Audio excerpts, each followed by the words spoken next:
Next up, we have the talk that I'm sure everybody was waiting for already since a couple of hours. I would like to welcome Dr. Sam Gandy. Hi, everyone. Good to be here. I'm very sorry for my very inept timekeeping, and I'm sorry for pushing people off the World Cafe bit there. I'm speaking at another event on a different time zone today, and I've kind of got a bit muddled. Okay, so let me just find my take I've got to find your presentation, and let me say a few words of introduction for you. Cool. So Dr. Sam Gandy is a lifelong nature lover and has been fortunate enough to conduct ecological field research in various parts of the world. He's a PhD ecologist, writer, and speaker, and has experience working with the psychedelic field as a past scientific assistant to the director of the Beckley Foundation, and working as an ecopsychology coordinator with the Synthesis Institute, helping establish a nature-based program for people undergoing psilocybin therapy for depression. He currently works as a research assistant for Synthesis, contributing to their practitioner trainer program, and is a senior science writer for Wavepaths. He is also a collaborator with the Center for Psychedelic Research at Imperial College London, with a research interest in the capacity of psychedelics to influence our connection to nature. So surprise, surprise, the topic of the presentation will be psilocybin as a catalyst of nature reconnection. The stage is yours, Sam. Thank you very much. Right, okay. Can you see my presentation? Is that up? Yes, it looks perfect. Great. Okay, so yeah, as mentioned, I'm going to look at some of the research around what I feel is a really interesting and important topic, and that's the capacity of psychedelics such as psilocybin to facilitate our connection or reconnection to nature. Before I kind of go into that, I should define what I mean by nature connectedness or nature relatedness, as it's also known in the literature, because it's referring to something quite specific, and that is a experiential, cognitive, emotional feeling of connection, of oneness with nature. It's the feeling of being part of the natural world, belonging to a kind of wider community of nature. And this is it's while it's quite a complex, multi-dimensional trait, it's fairly easy to measure. I mean, the only way you can assess it really is talk to people, and people sort of will be asked a range of questions, probing their relationship with nature from different angles, and then they answer it on a kind of sliding scale. And yeah, that works quite well. These things have been tried and tested quite a lot over many research studies. I mean, this is, you can't put someone in a brain scanner and assess their connection to nature. Like, you might be able to look at some of the brain mechanisms perhaps, but that sort of approach is quite limited to this area. And it's important to note that nature connectedness, our connection to nature as a species is being eroded, and that's happening on a number of fronts. So increasing usage, dependency of electronic entertainment technology is sort of one area, but perhaps principally what is known as an extinction of experience, which is a diminished capacity for everyday interactions with nature. And that's sort of partly becoming because we're an increasingly urbanizing species.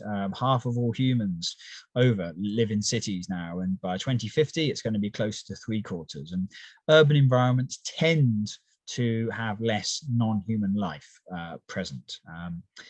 And as well, biodiversity decline is a global issue. We are losing species, and populations of species are declining through our actions, and this has serious implications for our mental health, as well as our desire to protect nature and conserve it. It's important to get across how important nature connectedness is for our mental health and well-being. There's a substantial literature base now showing that it's tied in particular to eudaimonic well-being, which is kind of encompasses self-actualization and the pursuit of a life lived in human excellence. It's kind of a higher level form of well-being than, say, hedonic well-being, which is more feeling good, which nature connectedness also is associated with. So, and this also encompasses things like vitality, life meaning, life purpose, life satisfaction, things like that. This was an interesting study that was published last year, and it looked at a variety of different factors. I think it was a UK sample, but it was looking at things like green space visits, living near green space, socioeconomic status, watching nature documentaries, nature connectedness. And what it found was, interestingly, compellingly, is that nature connectedness was 4 times stronger at predicting people's eudaimonic well-being than their socioeconomic status. And obviously nature connectedness it predates us as a species, as a it's an extremely ancient and deep set trait, whereas socioeconomic status is a much more recent cultural concoction. I should also note as well that nature connectedness is an important mediator for some of the cognitive and mood benefits gained from actually spending time in nature. And it also predicts likelihood of spending time in nature, which is associated with further additive benefits to health.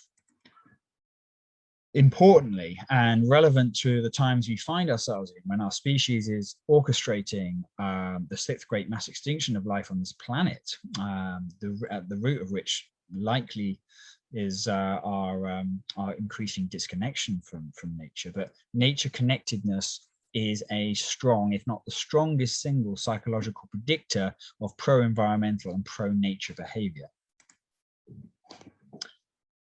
So just to look at some of the research that's been done here on psychedelics, like this is still sort of, I would consider, quite a newly emerging field.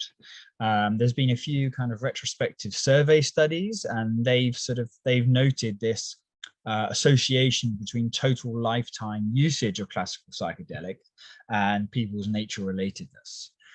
There's also been some studies looking at psilocybin, and that's found, including a study by Franz Vollenweider and his team, who spoke before, and they found, as did a sort of a small study conducted by Imperial, that people's nature relatedness, or their relationship to nature and the environment, was positively improved or enhanced, but it was a kind of sustained thing. So in the Imperial study, they assessed up to 7 to 12 months. I think the Vollenweider study was up to 18 months, and they found this persistent change in how people related to nature after their psilocybin experiences. This slide here is taken from a colleague's Imperial, Taylor Lyons, who's heading the Insight study at Imperial, which is looking at the psychology and the brain effects of psilocybin in healthy psychedelic naive people.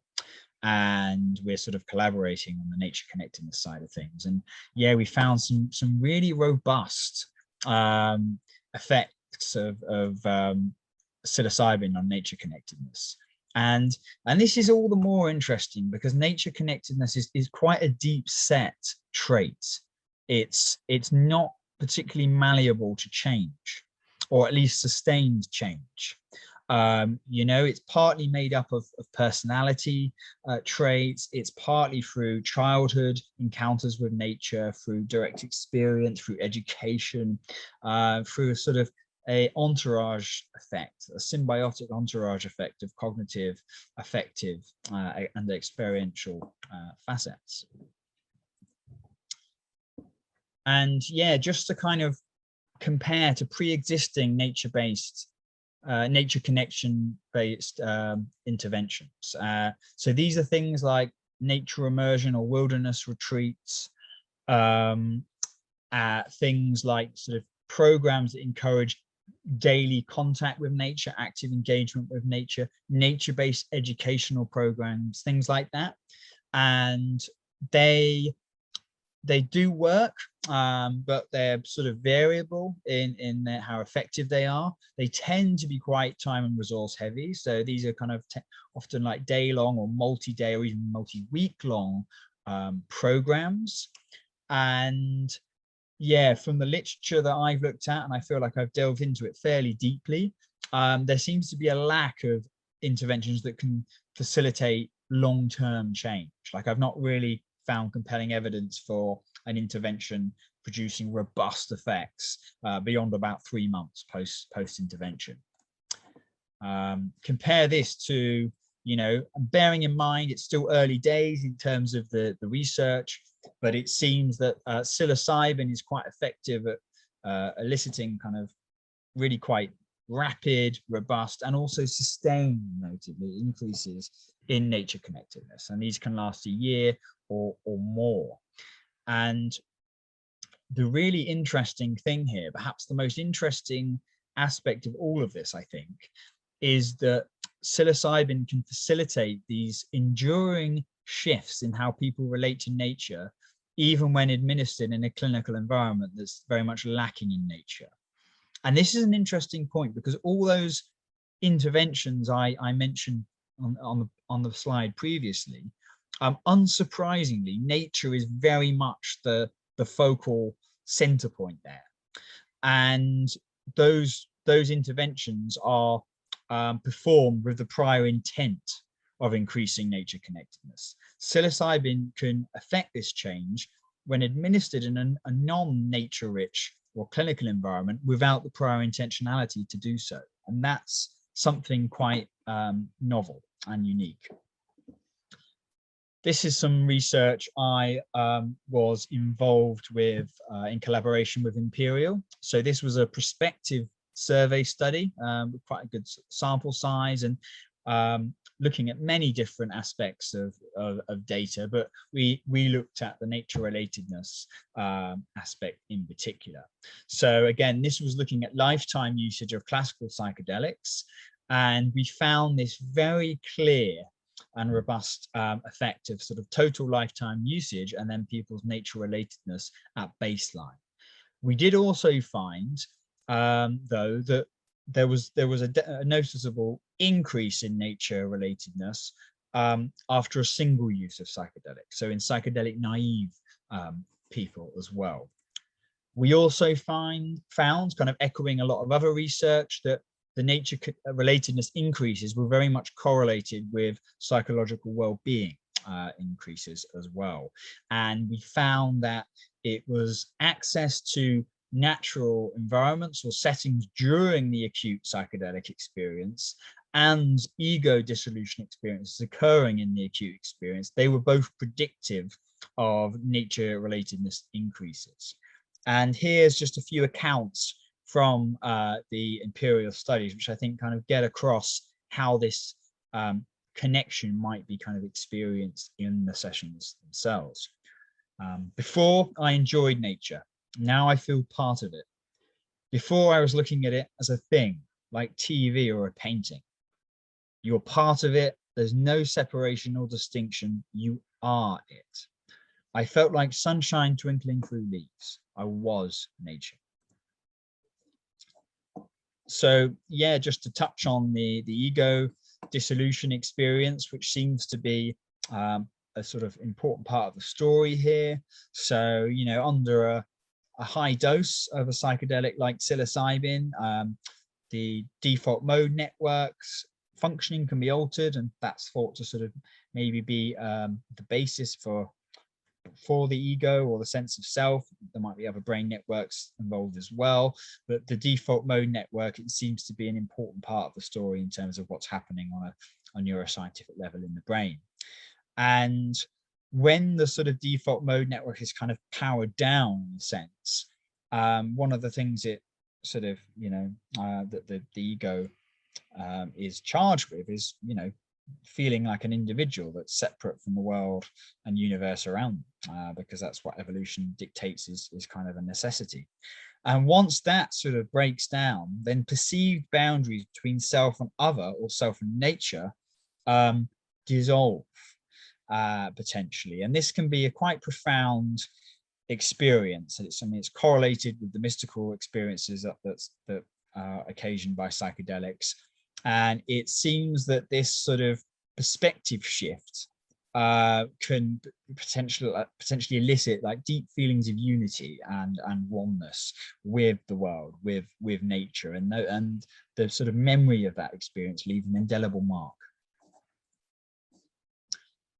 And yeah, as mentioned, it's sort of it seems to correlate the ego dissolution with these experiences of mystical experiences. And we know from the research quite clearly that the occurrence of these experiences under psychedelics like psilocybin are key determinants of long-term therapeutic gains and also long-term benefits in healthy people when they occur. But interestingly as well, looking at the long-term effects of psychedelic mystical experiences, a study done last year by a Finnish research group, they found one of the most common reported after effects of psychedelic mystical experiences were enduring positive changes in people's relationships with nature. I should also note here that nature-based settings themselves are associated with eliciting mystical type experiences and spiritual feelings. It is notable that Albert Hofmann, who I'm sure you all know, he sort of describes having mystical type experiences in nature when he was walking in the Swiss woods in his younger days. And when he later subsequently bioassayed LSD, he remarked how similar the state of unity and oneness was, that he had this prior sort of conceptual experience to sort of in which to frame it. But not only that, I learned recently that Hoffman's prior mystical experiences actually led him down a career path of pursuing chemistry. So if he hadn't had those spontaneous experiences, things might have turned out quite differently. Tied to the mystical experiences that psilocybin can occasion is these sustained shifts in personality trait openness to experience. Now, this is interesting because it's strongly associated with nature connectedness among the big 5 personality traits and pro-environmental awareness, but also openness covers, among other things, appreciation for sensitivity to aesthetic experience. And that's important because appreciating aesthetics or beauty in nature is one of the pathways to it. In addition, psilocybin and ayahuasca actually have been shown to lower neuroticism, which has huge potential health implications. But in this particular case, yeah, it can, people who rate lower in neuroticism gain more psychological benefits from having contact from nature. It's important as well to highlight that nature connectedness and mindfulness are quite intimately linked. Nature-based settings sort of naturally tend to promote a mindful mind state where you sort of put into the present moment. But yeah, it seems that as you sort of increase one of these traits, you tend to increase the other. There are a variety of overlapping and potentially synergistic psychological and neurobiological mechanisms. So both time in nature and psychedelics such as psilocybin have been associated with increased global functional connectivity of the brain, in addition to reduced rumination. As well, both psychedelics and nature yield experiences of awe, and this seems to be an important perhaps mechanism of the psychedelic effect actually. In addition, simply acknowledging nature increases psychological connectedness, and I mean that in a broad sense, not just to nature itself, but to self, to others, and to the world at large. And obviously, yeah, this movement from disconnection to connectedness on a broad level seems to be a key part of how psychedelics work.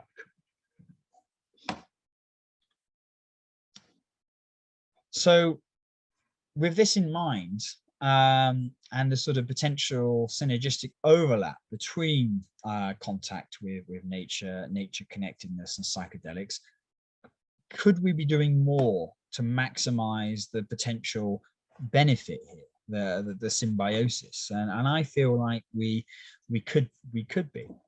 So there are a range of different options here. So one of the practices I think could be quite beneficial is that of Shinrin-yoku, or Japanese forest bathing, which is essentially a active mindfulness practice that takes place in a kind of woodland setting usually, and it gets you to basically slow down and tune into your various senses, and it's quite an easy, non-threatening, fun sort of practice. And I'm feeling like this could be a good practice, particularly in the integration phase of psychedelic experiences. Say, I'm thinking particularly like, say, if you've had an urbanite, say a London has gone out to South America or somewhere, and they've had experiences with ayahuasca or something, and then they've got to like integrate back into sort of like the frenetic pace of the big city.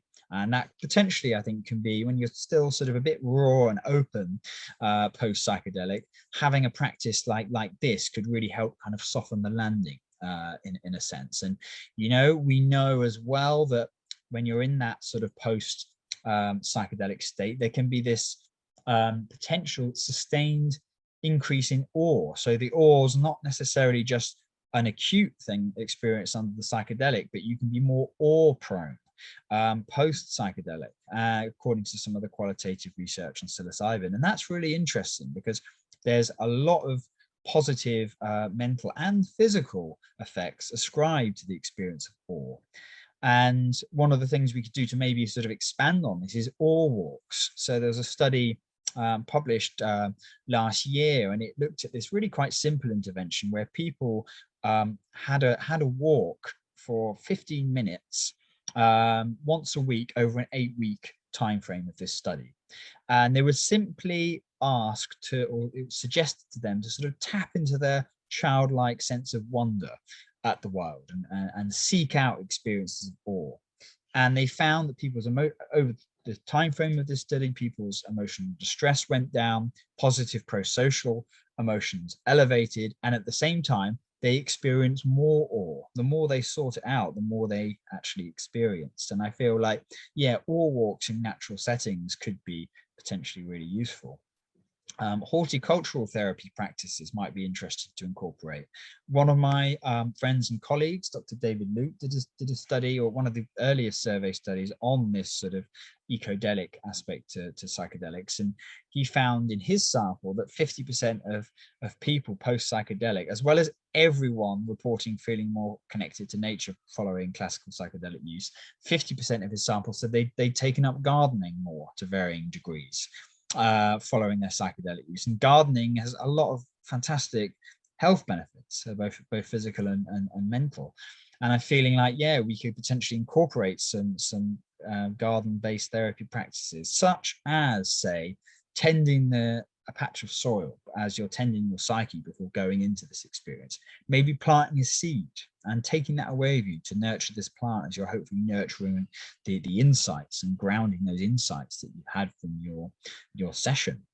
If we want to go whole hog, at the present time, at least in the UK, it's totally against the law to take anyone out tripping into nature. Like any psychedelic sessions have to happen in a licensed, controlled hospital environment, and that doesn't allow for much incorporation of nature beyond artwork and photography. But like, hopefully things will maybe sort of relax slightly in terms of regulations looking ahead, but we can't yet take people out into nature. I say let's try and sort of bring more nature into the clinical space. But if we want to sort of go whole hog, we could build perhaps like purpose-built psychedelic ecotherapy centers somewhere in nature, say in a woodland or coastal environment, environments that are known to be restorative, incorporate biophilic design into the structure, so it's nature-inspired design, have big windows and like skylights and stuff so people can see the vistas around the trees or the coast or the stars or the sky. And then the treatment provider, the facilitator, can potentially titrate the amount of nature immersion depending on the needs and wants of the person having the session. So yeah, as I say, this is a kind of newly emerging field. As mentioned, I'm working on a study with Imperial College, and I feel like we're sort of, yeah, hopefully nearing the submission stage.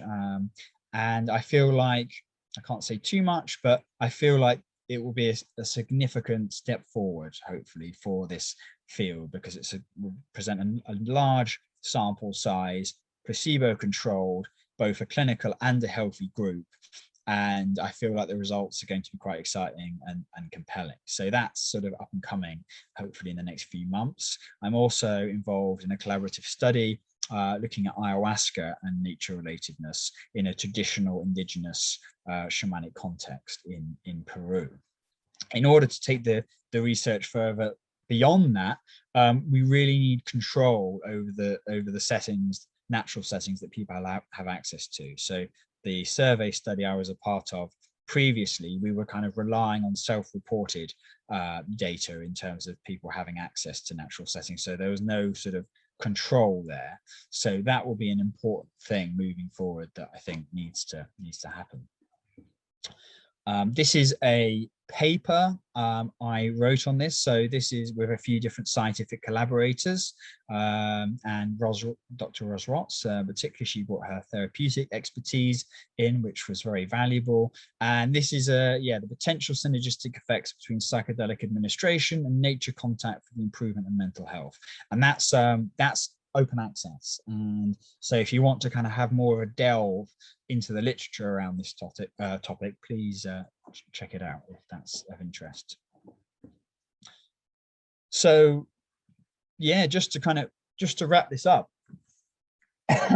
as mentioned, nature connection is a strong predictor of contact with nature, of one's desire to spend time in nature.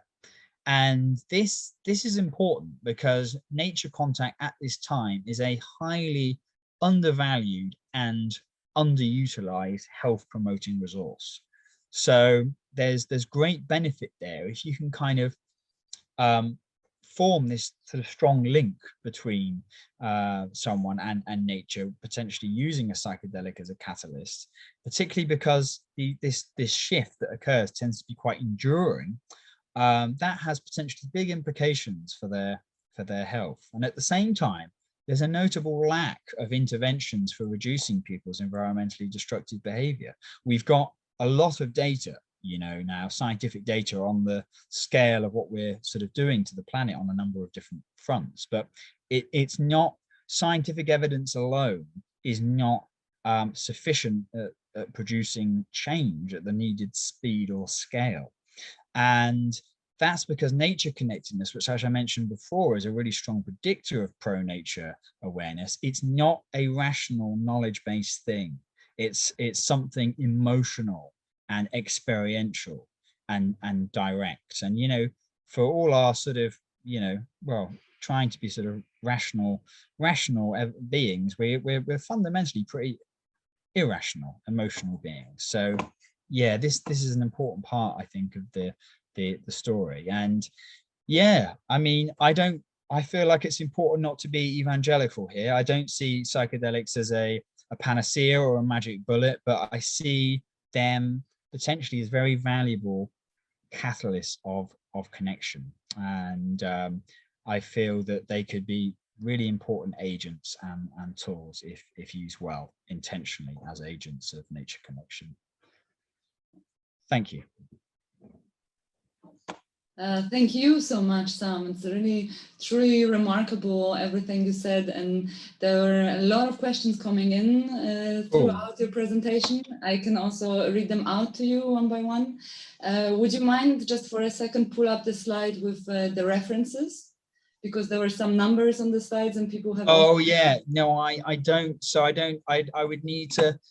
The references are ever shifting because my presentations are ever shifting. So I don't have those references now, but it wouldn't take me long to get them. They are all in that review paper that I mentioned. It's a very, if I say so myself, it's a very well referenced paper. So if people want to check out the references for all this stuff, they're all on there. Okay, great.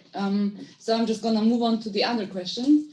The first one is, so the disconnect with nature has also been linked to the idea from the early Enlightenment that the mind and the body are split.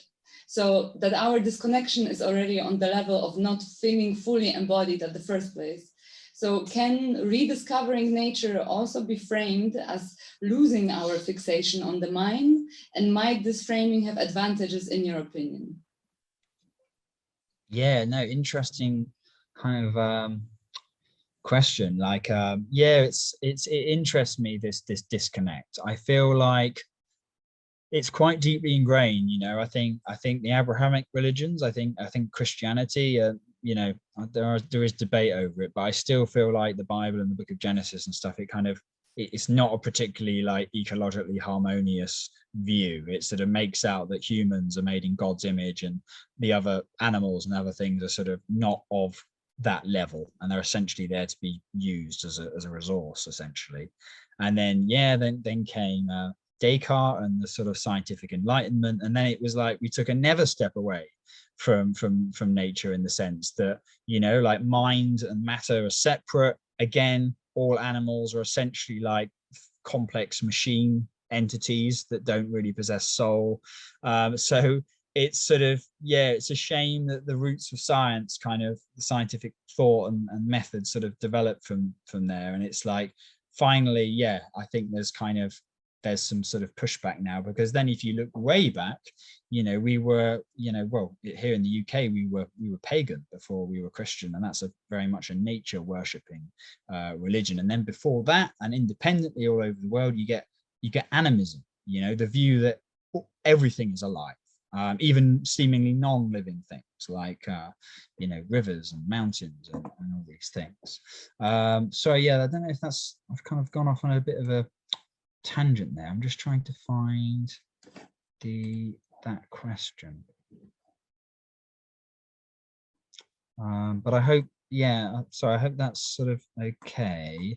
I've got quite a few questions here, so I might just jump on if that's okay. Yeah, go for it. I would actually just like to combine two questions to start Cool. with. So people have been asking if the psychedelic induced alteration in nature relatedness could differ in between people who are born in the cities versus countryside, or at the same time, would there be a difference between today's society and past societies that were less, city oriented and less urban at the first place? Yeah, good. It's a good question. So my colleague who I mentioned, David Luke, is actually doing some research looking at this, and he's got I think there might be a presentation online of his. So maybe have a Google or a YouTube of David Luke, nature connectedness or transpersonal ecodelia. But he goes into detail about this. So looking at people who have grown up in a city, and then people who are already more nature connected people. And what it suggests is that it will amplify what is there. So your baseline level of nature connectedness, say if you've lived you've been brought up in the countryside and you've had lots of contact with nature, and it's an important part of your life and your being, that will sort of be amplified. And obviously, having in mind that psychedelics tend to act as non-specific psychic amplifiers.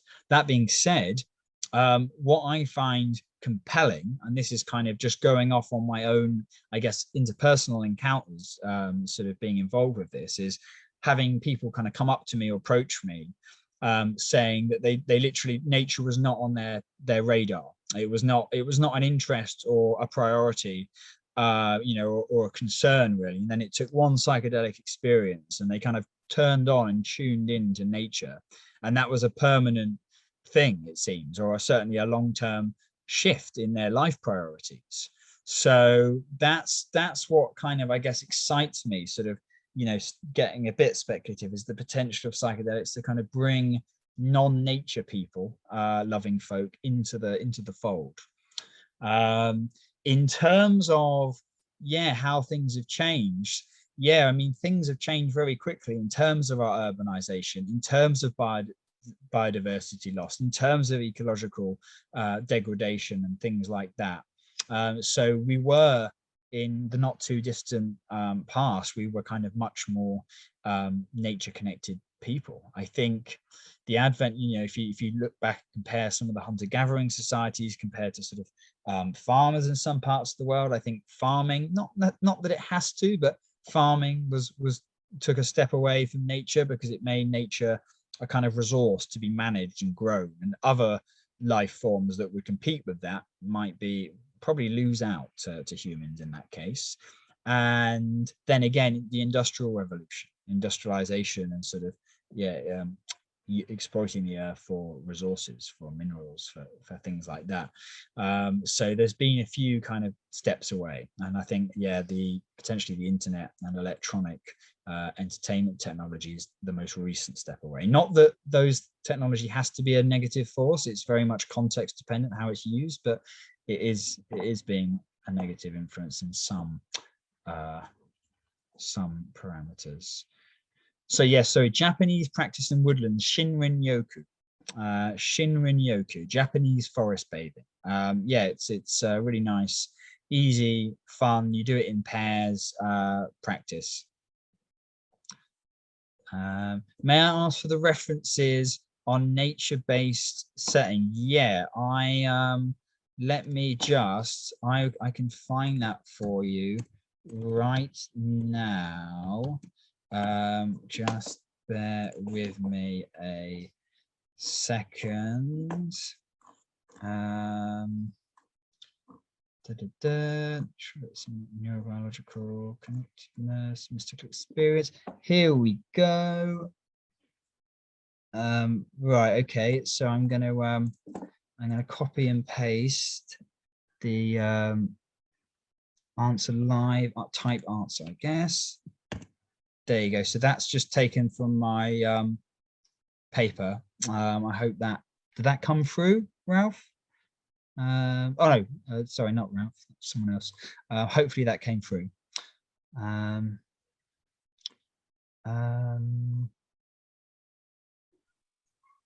don't really see it, to be honest. Maybe you have to choose. So do I go answer live or type answer? Oh, answer live means you're just speaking. So right. So no, it's got to be a type answer type deal. Well, I did type answer, but now the question seems to have disappeared as well as the answer. I know. I'll put it in the main. No. Chat. If you're in the question and answer window, on top you have the answered panel, and it should be right there. Also, for those who've missed out, there is open and answered questions, so you can have a look in there. I can't see my answer there, so I'm just going to pop it there in the in the main chat. Yeah, everybody should have access to the chat, so that works. So I think I'd like to. So Sam has asked me a question. I know, fellow Sam, about what nature means. Like, what do I mean by nature here? And I think it is an important thing to define, because you don't want to seed further disconnection, making humans seem more separate than they already are, so. Nature, in the sense that I define it and I use in my paper, is it's essentially non-human life forms.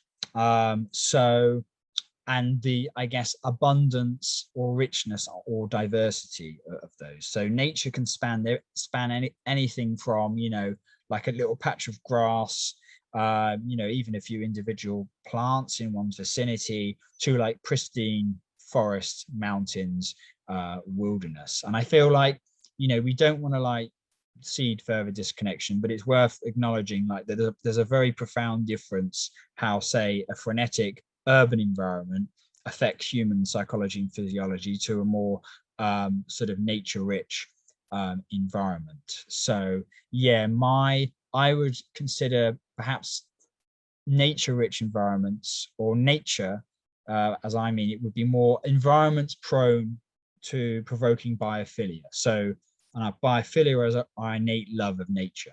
And obviously you're more likely to have biophilia triggered when you're surrounded by non-human forms of life.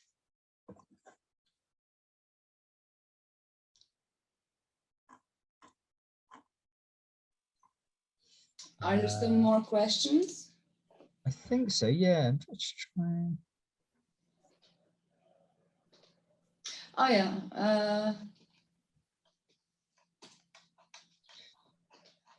Yeah, there's the interesting question about the plants making music. I think that's cool. That's interesting. I know I spoke to someone recently over Twitter, and she's doing a bit of research looking at music in psychedelic sessions and how that might potentially influence connectedness to nature. And I feel like that's really interesting, because I was figuring out ways of like, how could you design a study to look at nature connectedness if you can't actually take people out into nature? And one of the ways of potentially doing it would be have like music that incorporates nature sound, like bird song and flowing water and stuff like that.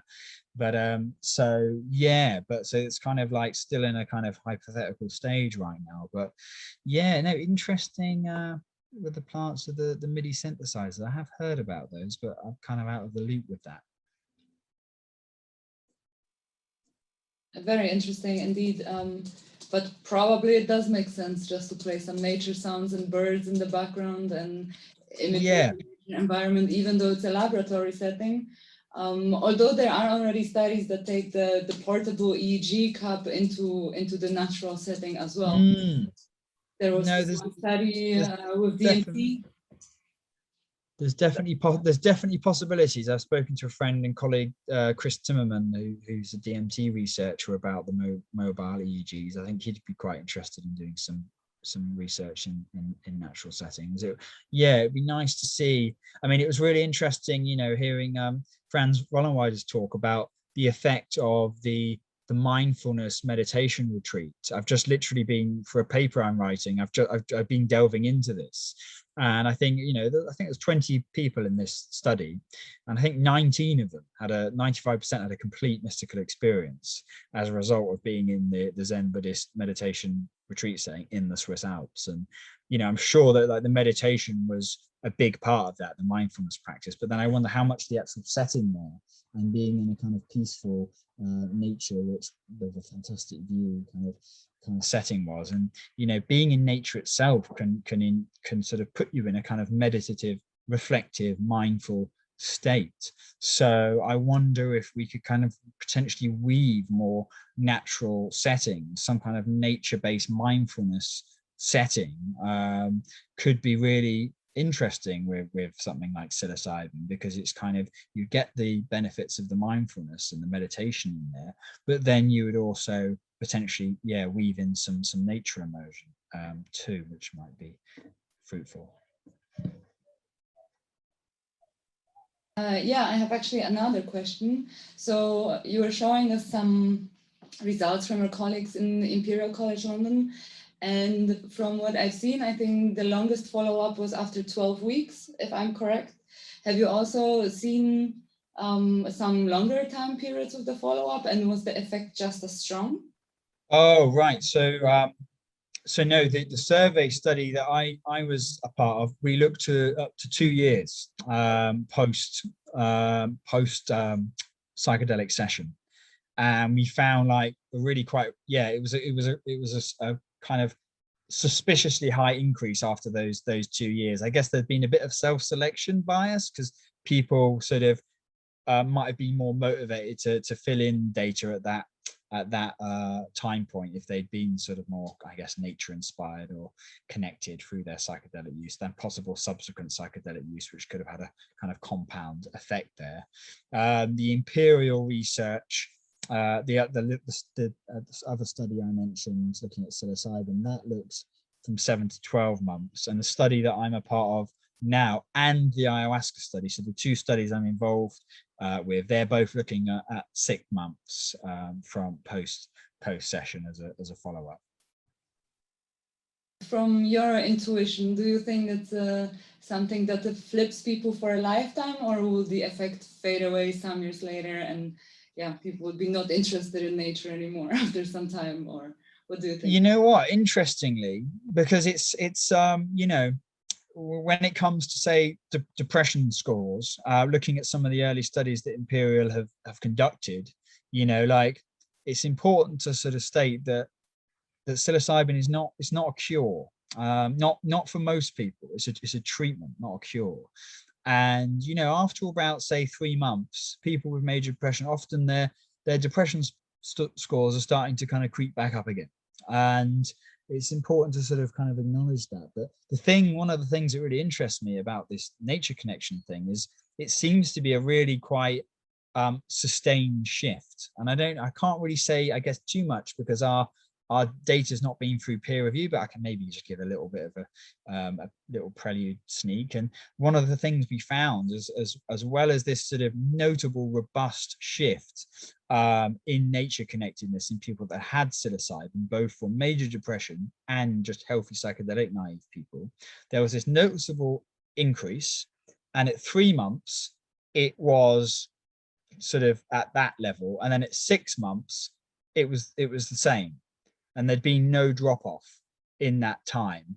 And I've not seen anything in the literature remotely like that. Like, in all the nature connectedness intervention studies I've looked at, I've not found any compelling evidence that sort of effects are sustained post-intervention beyond about a 3-month window. Like, there might be some residual gains, but it's usually coming down by then. So that's really compelling. And positive and exciting. And again, as I mentioned, this is using psilocybin blindly without any prior intent of increasing nature connectedness, and doing so in a clinical setting without any nature there, in effect, or non-human life form. So imagine the potential if psilocybin was intentionally used as an agent to facilitate nature connection, with all the setting and preparation around that. I mean, there's huge untapped potential here, I think.